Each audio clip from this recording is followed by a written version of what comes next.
So we have so far discussed demand and supply from individual consumer to individual firm. And when we combine demand with supply, that becomes a market or market structure. So market is that place where consumer meets the supplier. So this reading basically discusses the different types of market structure or different types of markets that exist.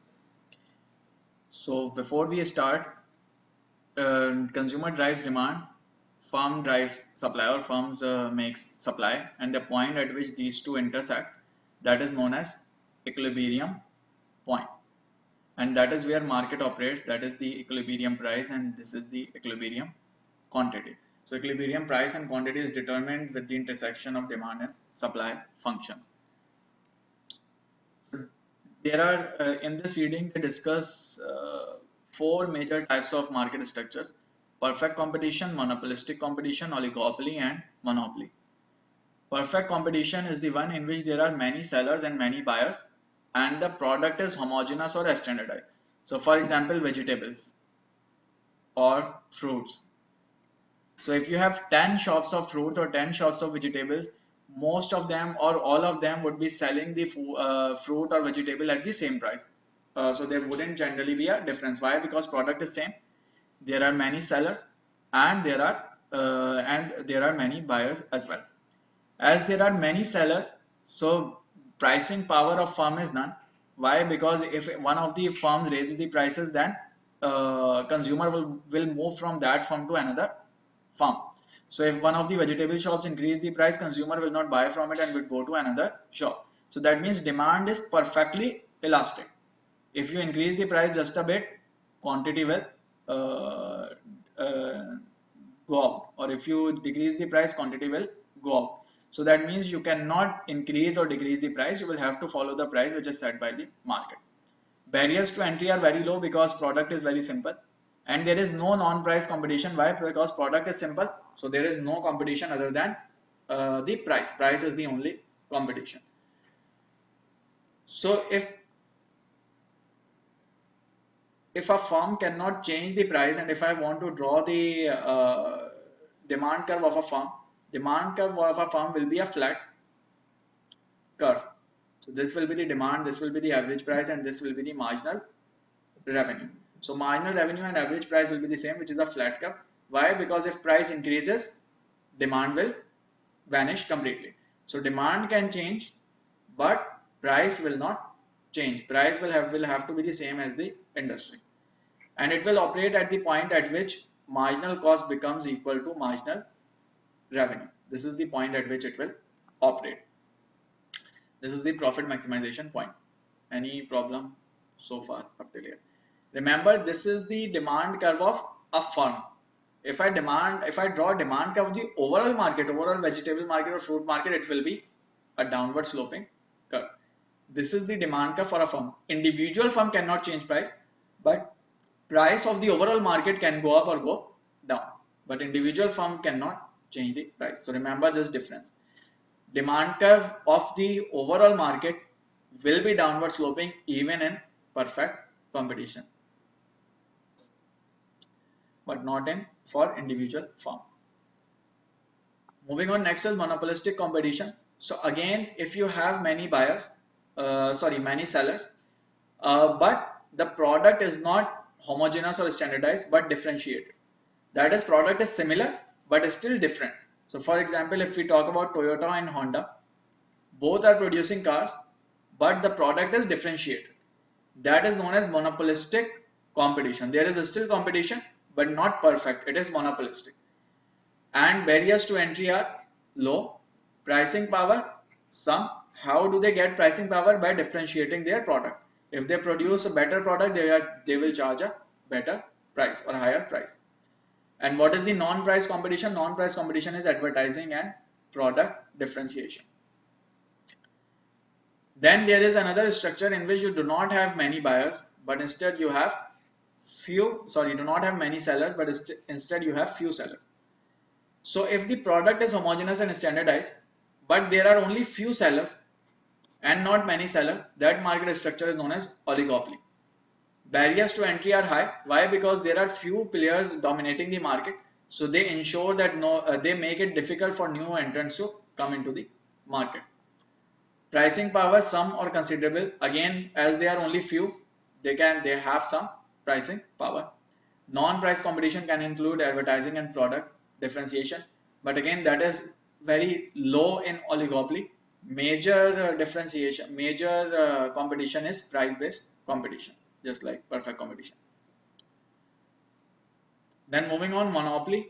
Monopoly is the one in which there is one seller only. It has unique product, very high barriers to entry. Obviously, if there is only one seller, then pricing power will also be high. And non-price competition is advertising. So these are the structures. Perfect competition we discussed would have a straight flat demand curve, which will be average revenue and marginal revenue both, and this will be the price, and it will operate at a point at which this becomes equal to marginal cost.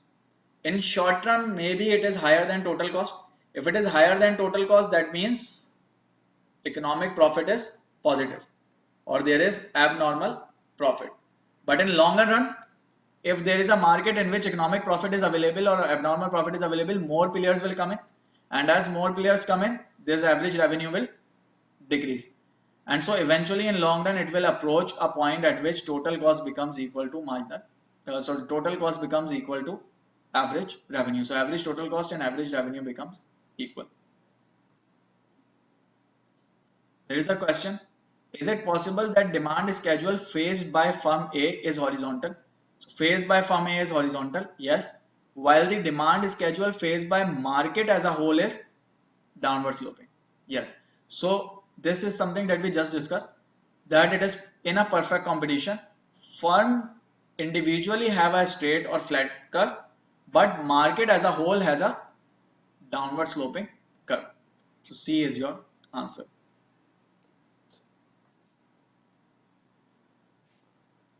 Moving on further, in perfect competition, let's say there is a product which a consumer is willing to buy for $100, consumer A, but in market its price is $80. So that means even if its price is $100, consumer A will buy it, but he is buying it for $80. So this is the $20 benefit which A is getting. This $20 benefit is known as consumer surplus. This is the surplus value which a consumer gets from consumption. How do we calculate it? It is value minus expenditure. Value that consumer drives minus expenditure. And how do we actually calculate it? Using graph. So remember that if price is set at P1, this area is known as consumer surplus. So this area which is above price and below demand curve is known as consumer surplus. So if I have to calculate this area, and if I tell you that price is, let's say, $50, and demand function is Q equals 150 minus 2P. So if I ask you about consumer surplus for this question, consumer surplus is this area. What is this area? This is a triangle, and area of triangle is half into base into height. So area will be half into base is Q1 multiplied by height. Height is, let's say this is Px. Height is Px minus P1. Any problem so far? So what is quantity? In order to calculate quantity, I can use this formula. I can plug in this price of P1 and calculate quantity. So quantity equals 150 minus 2P. So at the price of $50, quantity will be 150 minus 2 times 50, which is 50. So that means quantity is 50. So half into 50 into price, this price. So at this particular price, quantity is 0. So if I plug in 0 in place of quantity and I calculate price, it will be price equals 75. This means this price at which quantity is 0 is $75. So Px, which is 75, minus P1, which is 50, and if I calculate it, I get the consumer surplus, which is 25 into 25, 625 approximately.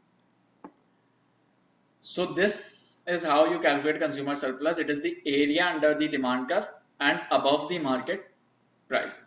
So for that you should know the height of triangle, and for height of triangle you should know this price and this market price, so that you can take their difference. And you should know base of triangle. Base of triangle is the quantity. So you plug in price, get the quantity, so you get base. You plug in quantity as 0, get this price, so that you get height. Any problem so far up till here? Monopolistic competition. In monopolistic competition, we discussed there is differentiation, advertising, and some pricing power. So in monopolistic competition, firm has a downward sloping demand curve.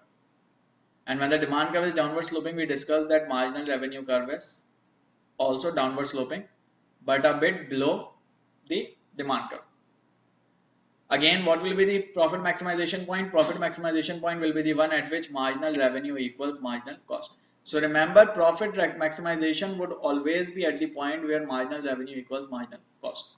So that means profit maximization quantity is this Q1. This is the quantity. And what will be the price? Price is set through demand curve. So at this particular quantity, price will be P1. That means profit will be maximized at a price of P1 and quantity of Q1. So remember, you take price from the demand curve and you decide quantity from the point where MR equals MC. So MR equals MC here. So this quantity is the profit maximization quantity. At this quantity, price will be the price on demand curve.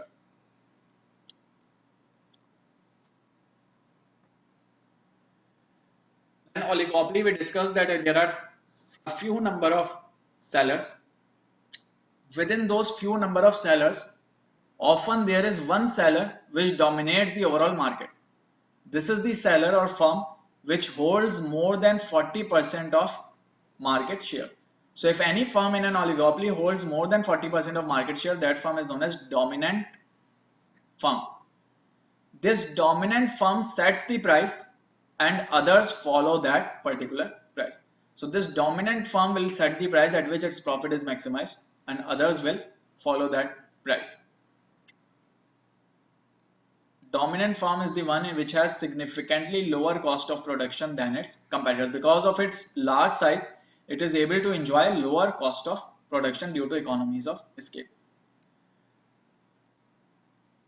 Now moving on, there are three types of pricing strategies in oligopoly, and remember the names and their definitions. This is important. Pricing interdependence, core node assumption, and Nash equilibrium. Pricing interdependence says or has an assumption. Let's say that there are two companies A and B. Pricing interdependence says that if A decreases its prices, B will also decrease the price. So there wouldn't be any impact on quantity. The market share changes. But if A increases prices, B will not increase the price. That is, a firm will follow a price decrease from competitor, but will not follow a price increase from competitor. So if you are decreasing price, others are also decreasing prices, you have a simple downward sloping demand curve. That is, you do not have any benefit of that. Any confusion so far? In first scenario, if you are decreasing prices, others are also decreasing prices, there is no significant changes in your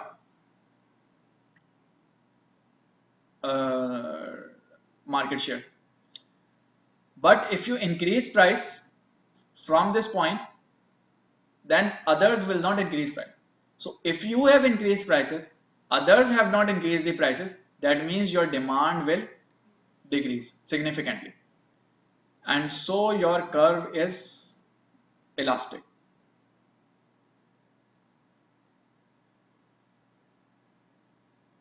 So the pricing interdependence says that any individual firm in oligopoly would have a kinked demand curve.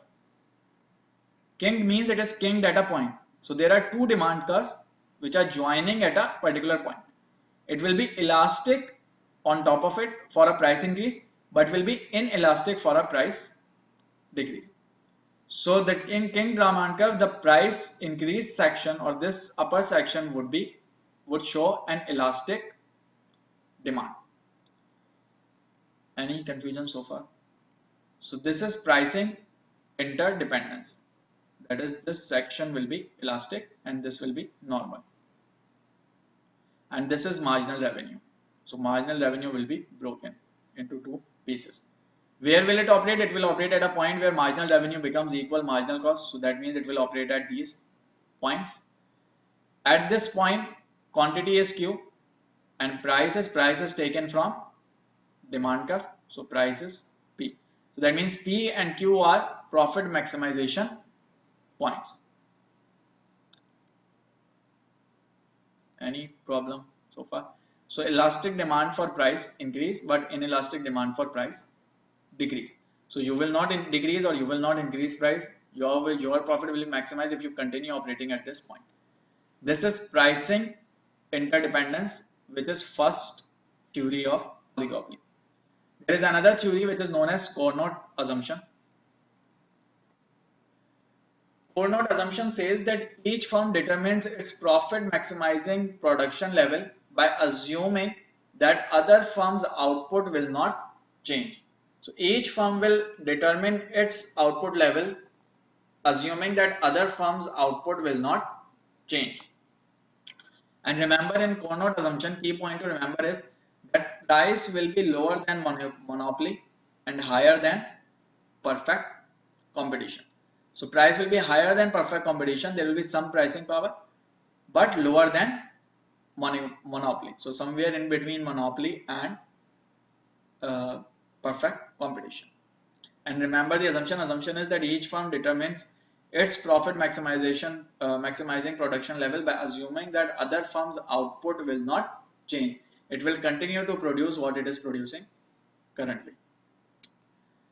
That is Cournot. And last one is Nash equilibrium, which is also known as game theory. In this case, you assume that other firms' output will change based on your action. Other firm will react to your action. So let's say that, taking this example, you have two firms, Arco and Batco. So let's say that both have low prices. Arco has low price and Batco has low price. Arco makes $50, Batco makes $70.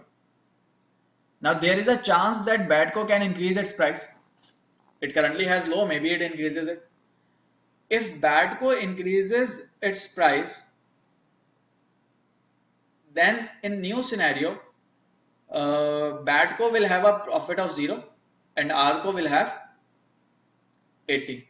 If Batco increases its price and Arco keeps it the same, then Arco will have 80 and Batco will have 0. So this means Arco has no problem with Batco increasing it. Why? Because if Batco increases price, Arco's price will already increase to 80. Arco's revenue will automatically increase to 80. But Batco has a disadvantage in increasing price. So that means Batco will not increase the price or will not change the price. So that means they will not move into this box, because Batco knows if it increases prices, then, and if Arco does not increase it, then Batco's price or revenue will become 0. So that means Batco will not operate in this box. There can be another case that Arco increases price. If Arco increases price and Batco also increase the price, then Arco's revenue will increase to 500 and Batco's will increase to 300. So that means both would want to move into this box. So Arco will want to increase the price. Let's say Arco has increased the price, so Arco has reached here at 500, and Batco also increased the price, seeing Arco increasing it, so Batco has reached at 300. So that means they both will want to move from this box to third box. So now let's say Arco has increased price in order to get 500 revenue, and Badco has also increased it in order to increase it from 70 to 300. So now both are in this box. Badco knows that if at this high price Badco decreases its price, then its revenue will increase from 300 to 350. So Badco will want to do this. So Badco will cut down price and these both will move into fourth box. In this box, Arco has 300, which is higher than this, lower than this, but it cannot operate here. Why? Because Badco has taken a decision to reduce the price. So this is out of question. It can only operate here, and it has a higher revenue already here. So that means it will operate in fourth box. Badco already having the highest among all boxes. So Badco will want to operate in this box. So they both will settle in this fourth box. This will be the equilibrium in market. This is known as Nash equilibrium in duopoly market. Duopoly means oligopoly with two players. So Arco and Badco will operate in this box. Any confusion so far? This is Nash equilibrium. But if you look into it, this is Nash equilibrium. Now we are moving on to next concept. Looking into it, Arco makes 300, Badco makes 350. What is the total amount that they are making? 650. But they know that if they operate in this box, Arco makes 500, Badco makes 300, and total amount will be 800. So what they can do is they both can meet up and they can make a cartel. Cartel is formal agreement, formal collusion agreement in which two players or two or more players collude to form a group. So Arco and Badco can meet and they can say that if we operate in this group, we have a 650. But if we operate in this group, total will be 800. So Badco will say that total will be 800, but mine will be 300 only, while here I am making 350. So then they can make a deal. So they can say that we will operate in this box. In this box, Arco will make 500, Badco will make 300. From its 500, Arco can give 100 to Badco. So Arco will give its 100 to Badco, so Arco will be left with 400. Badco will get an additional 100 from Arco, so Badco will be at 400. So that means both will make 400 and 400. Badco currently making 350 will increase it to 400. Arco currently making 300 would increase it to 400. This is known as cartel. That is, if they formally collude to form this agreement, that is known as cartel. So by forming a cartel, they can actually exploit the consumer base. So consumer will end up paying more, and both of these companies will end up earning more. So this is why they make cartels. There are 6 major factors that affects chances of successful collusion: number and size of distribution of sellers, similarity of product, cost structure, order and size, strength, degree of competition. So just go through it. One key point to notice that if there are more similarities in the products and selling structures, then collusion is easier and there are more chances of collusion. If there are complexities or if there are differences in product is different, then collusion is difficult or there are lesser chances of collusion. That is Nash equilibrium. And when we started it, we discussed dominant firm, that there is a dominant firm which sets the price. So let's say that you have this demand curve for dominant firm. This is the marginal revenue curve for dominant firm. And this is the marginal cost curve for dominant firm. So dominant firm will set the price at a point at which its marginal revenue becomes equal to marginal cost, which is this particular point. So dominant firm will operate at this point. It will produce quantity QL and it will charge a price of PL. So this PL and QL will be determined by dominant firm, because this is the point at which dominant firm's marginal revenue becomes equal to marginal cost. And others obviously will also sell at the same price. So all others will also sell at the same price. and the total market quantity will be QT. So dominant firm will take QL, the remaining one will be taken by other players. QT minus QL will be taken by other players, but they will also sell at the same price as dominant firm.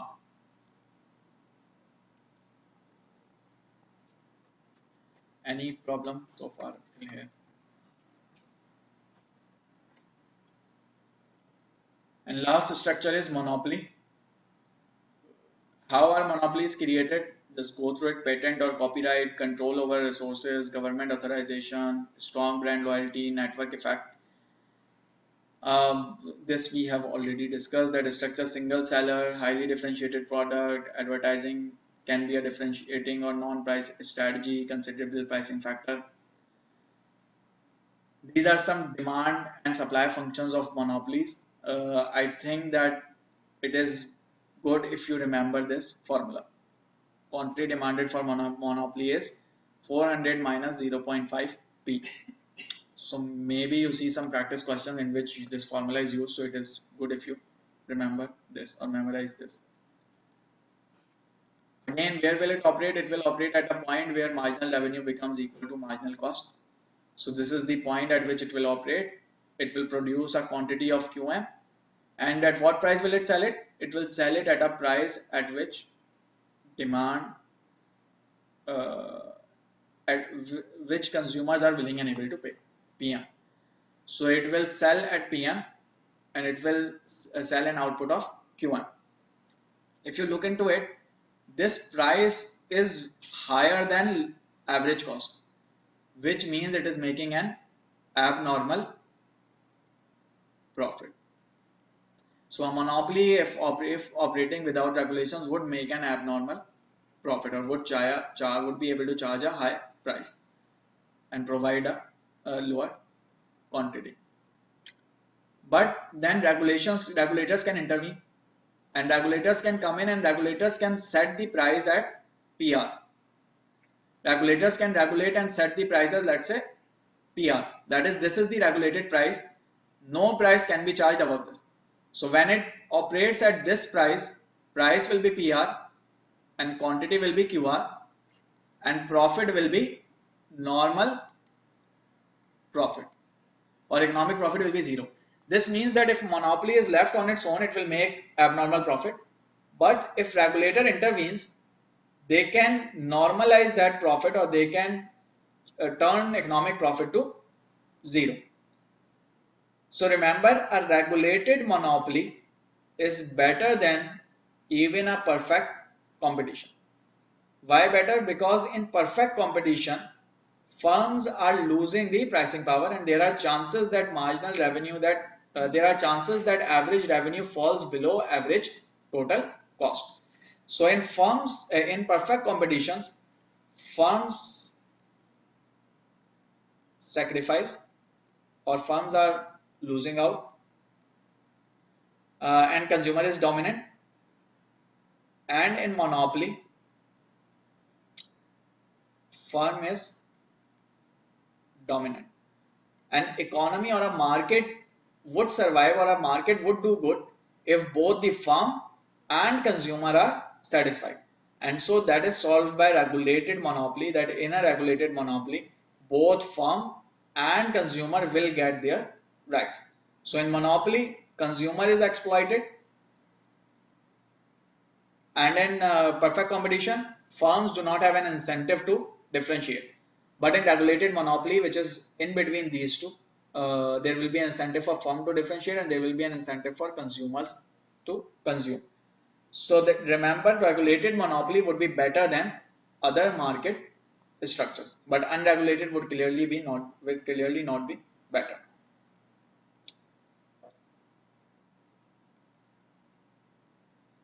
So again a question: are monopolies always inefficient? So not always. Why? Because if they are regulated, then they become efficient. No, because if they charge more than average cost, they are nationalized. Yes, this cannot be the answer. No, because economies of scale and regulation or threat of entry may give a better outcome for buyers than perfect competition. Like in this case, if it is regulated, there is a better outcome than perfect competition.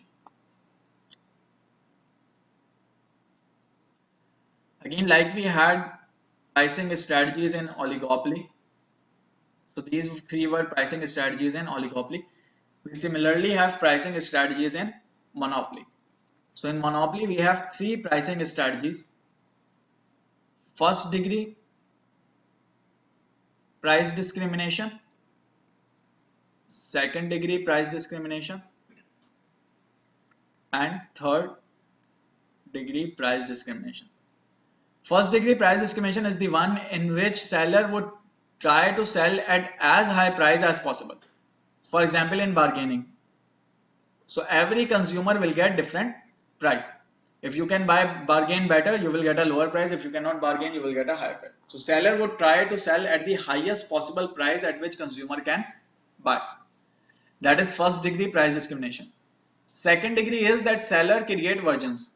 So for example, a normal financial calculator and a professional financial calculator. So for the consumer who is willing to pay a higher price, they can go for second one. The consumer which are not willing to pay a higher price would go for first one. So they can tap onto revenue or increase their revenue. For if someone is willing to pay a higher price, they would have an option to get a higher price from him or her. This is second degree.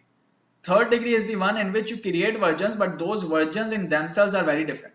So for example, an antivirus software for students and an antivirus software for corporation.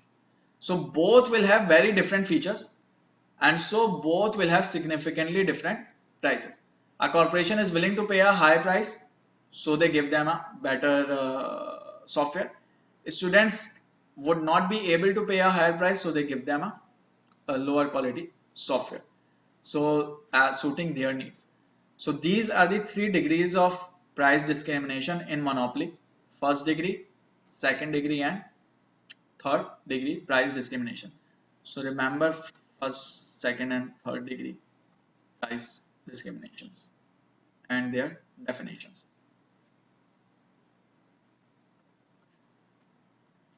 And the last part of this reading is identification. That how do you identify whether a particular market is competitive or not, or a particular market is uh, have more competition or lesser competition, or is concentrated or not diluted or not concentrated. So in order to analyze this, you have different measures, and some of those key measures are econometric analysis, Anfum concentration ratio, and HHI, Herfindahl-Hirschman index. In econometric analysis, what you do is you run regression analysis or time series approach, and through regression you find out the elasticity of demand.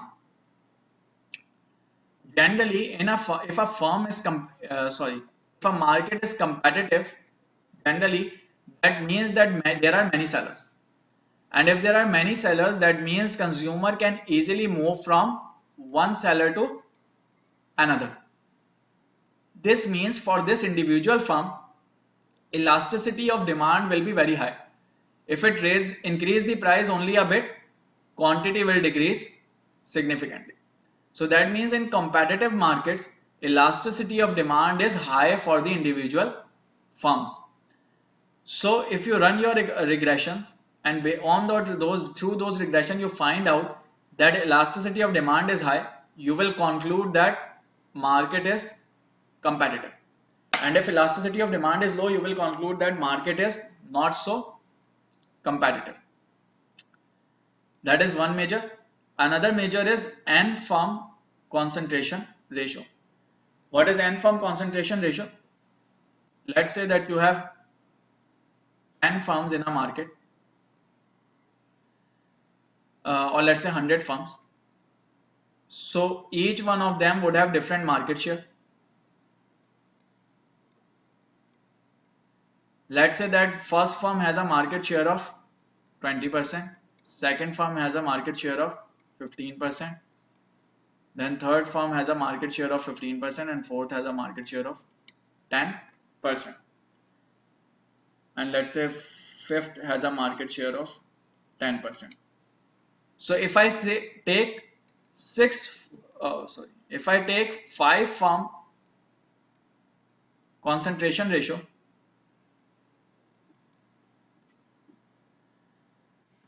it would mean sum of top 5 firms market share. So for example, sum of these 5 firms market shares 20 plus 15 plus 15, 50, 60 and 70. So if I add up market shares of top 5 firms, it will be 5 firm concentration ratio, which gives me 70% of outcome. This means 5 firms hold 70% of the market. So although there are 100 firms, but only 5 of them are dominating the whole market. That means market is concentrated, and that means competition is low because there are a few firms controlling the whole market. But there is a problem with this ratio, that it is not sensitive to mergers and acquisition. What do I mean by this? Let's say that this six company has a share of 2%, and then others have even less than that. So if I take 5 firms concentration ratio, it is 70%. Now let's say that these two firms merge together. If these two firms merge together and I take 5 firms concentration ratio again, then it will be 35 plus 15 plus 10 plus 10 plus 2, which is 72%. So a significant change has happened in the market. These two firms which were previously separate have merged together to form a very big company, which means this will be dominating the market significantly. This will have significant dominance in the market, but still concentration ratio have changed just only a little. So which means it is not sensitive to merger. So if a merger or something like this has happened, this concentration ratio wouldn't actually tell you the impact or wouldn't actually change significantly. So you wouldn't ever realize, or you wouldn't actually realize, that market has now become more concentrated. So it looks like, on the face of it, it looks like market is as concentrated as it was before. But in reality, it has become much more concentrated, with one of the firms gaining significant dominance. So that is the drawback of this ratio. In order to correct for it, in order to use a better ratio, you use HHI, Herfindahl-Hirschman index. This is same as N firm concentration ratio. Only difference is that instead of taking market shares, you take squares of market shares. And when you take squares of market share, and when you take squares of market shares and add them, the ratio that you get is known as Herfindahl-Hirschman index. And this is the commonly used measure by regulators. Any problem so far? But again, this also has a problem. What? That this does not consider elasticity of demand. So that means each method has some advantage and some disadvantage. So none of these methods are perfect. You need to use them together, or you need to actually use them with each other in order to measure the competitiveness in the market. So neither measure actually measures market power directly. All can be misleading measures of market power when potential competition restricts pricing power. So the key idea is that none of them are good enough or are perfect. You need to look at all of them can give incorrect result. So you need to look at multiple of these measures either, or you need to go into more details in order when analyzing the concentration in the market.